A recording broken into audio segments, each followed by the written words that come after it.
तर आल्या पावली तिला जाब विचारायला जात होत्या, पण कसं आजी आणि शशिकांतराव त्यांना शांत करतात.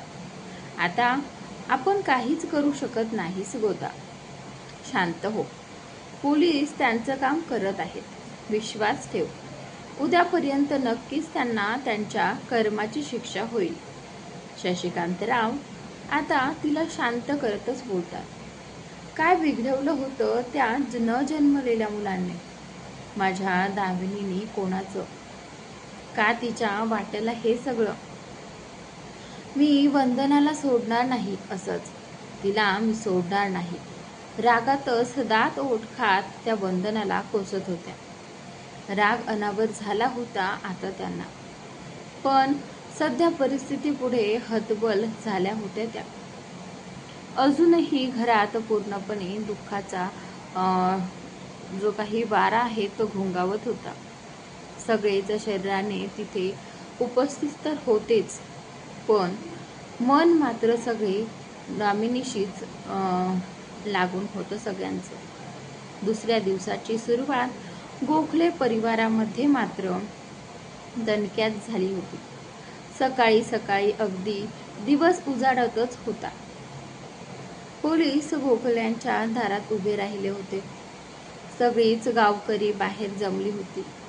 ती सकाळी सकाळी काय झालं आहे गोखल्यांच्या घरात हे बघायला. कधीपासून ती दोघं घरी आलेले नाहीत. कुठे गेले असतील? काही कल्पना आहे का तुम्हाला? सदाशिवराव आणि फुलाबाई काल दुपारीच घरातून बाहेर पडले होते. ते परत घरी परतलेच नव्हते. म्हणा, त्यांची काळजी कोणालाच लागून राहिली नव्हती. पण त्यांच्या विरोधात सगळे पुरावे आता पोलिसांनी गोळा केले होते. पण ही दोघं मात्र फरार झाले होते. नाही सर, ती दोघं घर सोडून बाहेर राहिलेली नाहीत. त्यामुळेच काही सांगता येत नाही कुठं गेले असतील ते. हा पण घरातले सगळे दागदागिने आणि जेवढे काही पैसे होते ते सगळं घेऊन गेले आहेत. रघु काका पोलिसांना सांगतात. कदाचित त्यांना समजलं होतं की आजचा हा दिवस नक्की येणार, म्हणूनच त्यांनी आधीच ठरवून तिथूनच काढता पाय घेतला होता. हरकत नाही, पळून पळून पळतील कुठे? एक ना एक दिवस नक्की पोलिसांच्या ताब्यात म्हणजेच हाती लागतीलच. तुमच्याकडे त्यांचा एखादा फोटो असेल तर प्लीज देता का? शहरात जागोजागी त्यांचे पोस्टर लावून टाकले म्हणजेच त्यांना पकडणं सोपं जाईल. तसं काका लगेच घरात जाऊन त्या दोघांचा एक फोटो आणून पोलिसांना देतात. पोलीस त्यांचं काम करून निघून जातात. आतापर्यंत तर गावात सगळीकडे खबर गेली होती की सदाशिवराव आणि फुलाबाई काहीतरी मोठं कांड करून पसार झाले आहेत. अशाच या राक्षसाबरोबर याच्यापेक्षा पण वाईट व्हायला पाहिजे असं त्यांना वाटतं. त्या नागाने काय कमी धुवून खाल्ला आहे होय गावाला? आपल्या मेहनतीचा पैसा काय फसवून लुबाडून घेतला आपल्यापासून? असंच कुजून कुजून मेला पाहिजे थेरडा. त्याला आणि त्याच्या बायकोला लईच हाव पैशाची. बस म्हणावा आता चाटत जेलमध्ये पैसा. गावातील प्रत्येक स्त्री आज सदाशिवराव आणि फुलाबाईला कोसत होती. असं एक घर नव्हतं ज्या घरात सदाशिवला शिव्या पडल्या नव्हत्या. कर्मच तशी केली होती तर म्हाताऱ्याची. इकडे हॉस्पिटलमध्ये दामिनी बेडवर पडून होती.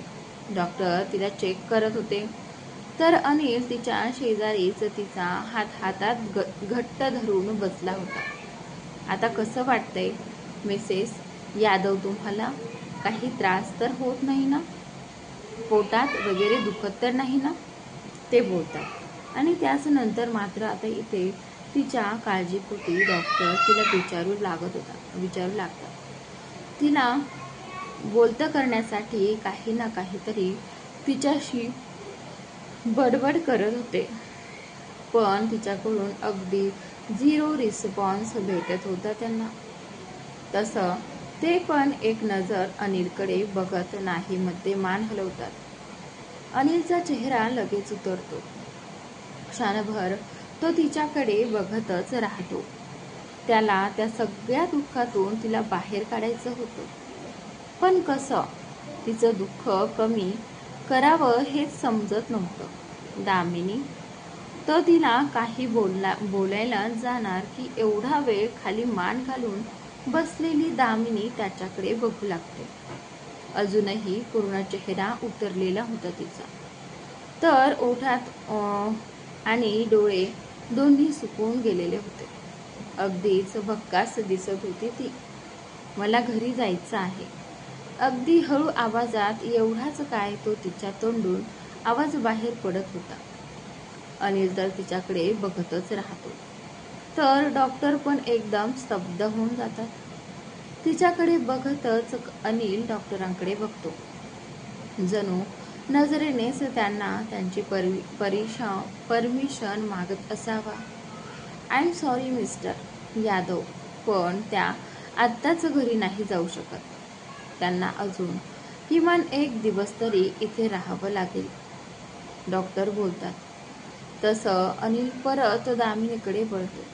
दामिनी पुन्हा तेच तो बोलायला जाणार की परत नजर फिरून घेते. त्याला हे समजायला वेळ लागत नाही की ती रुसली आहे. दामिनी मात्र त्याच्याकडे न बघता त्याच्या विरुद्ध दिशेला तोंड फिरवून घेत डोळे बंद करून घेते. डॉक्टर त्या दोघांकडे बघत बाहेर निघून जातात. तर अनिल आता फक्त तिच्या बाजूला येऊन बसून राहतो. थोडाच वेळ गेला असेल की गोदावरी आणि शशिकांत आत येतात. झोपली आहे का रे अजून? दामिनीकडे बघतच त्या अनिलला विचारतात.